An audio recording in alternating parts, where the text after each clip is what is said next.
I just want you to know that I'm so thrilled to be here today to join so many of you whom we respect so very, very much. I'd like to congratulate also all of the extraordinary educators who have been or will be honored as part of this event today. I'm just so humbled by your tremendous dedication and success. And I'm also very honored to just be among you this morning. Having served, as you've heard, in various roles throughout my career, I want you to know that I'm keenly aware that as educators, you're all required to do so much, and sometimes with so little. As we venture to ensure that each of the more than 650,000 students across this state have access to world-class education, we must all collaborate to accomplish our goal so that we discover new ways to improve our methods and assist one another, and most especially our young people. Our commitment to excellence must permeate across every facet of our state's public education system. We have to engage parents to excite them to become part of their child's education. We must look to our business and community leaders to provide internships, become mentors or volunteers so that they may get a first-hand look at our challenges and become a part of our successes. We must also look deep within ourselves. As Louisianians, we must embrace new ideas, philosophies, and techniques across the board to achieve statewide educational excellence, the like of what is being honored here today. And those of you being recognized, please allow me and Mr. Pastorek to express our sincere gratitude for all of your hard work. And again, congratulations on your successes. I hope today is extremely special for you. And as you prepare for another school year, and that's coming up real soon, our hope is that you're lifted by the expressed support and gratitude that will be communicated during this celebration. And to everybody else, thank you all for being here this morning as we take time to honor these extraordinary educators. This morning, I want to talk something about that's very near and dear to my heart that I found in business, and that is change. Often to become better, we must change.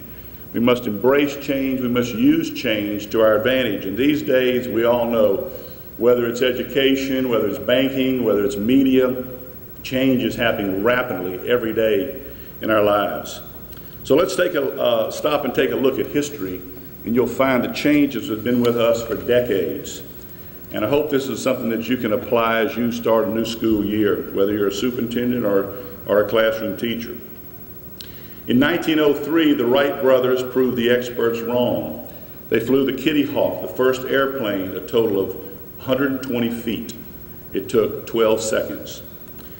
In 1969, a mere 66 years later, men flew the Apollo 11, 238,000 miles to land on the moon. The round trip took 8 days. That's change. Now we have a space station, and we're talking about a trip to Mars.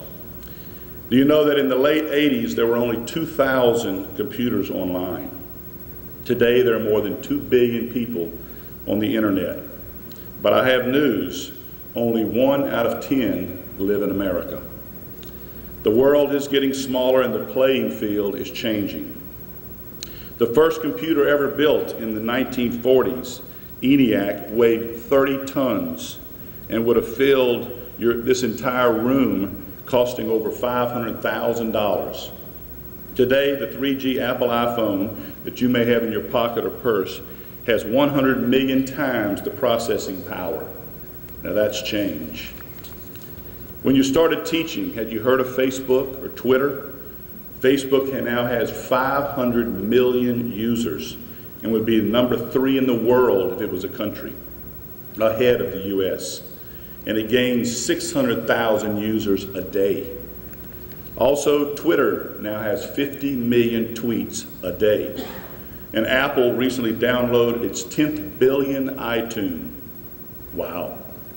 Like me, some of you out there may have owned a 45 record or an 8-track. Now those were the days, right?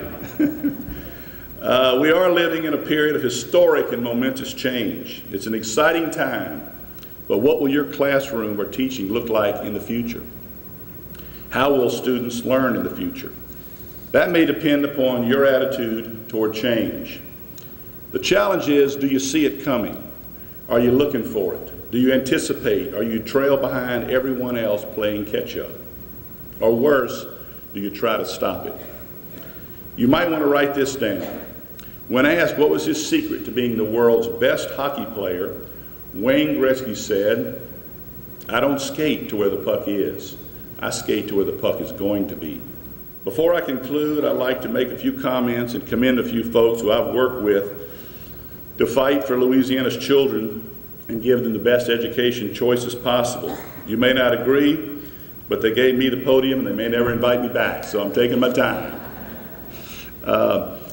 First, I want to commend our Governor, Bobby Jindal. When we first visited, when he was going to run back in 2003, the whole time we met, we talked about education.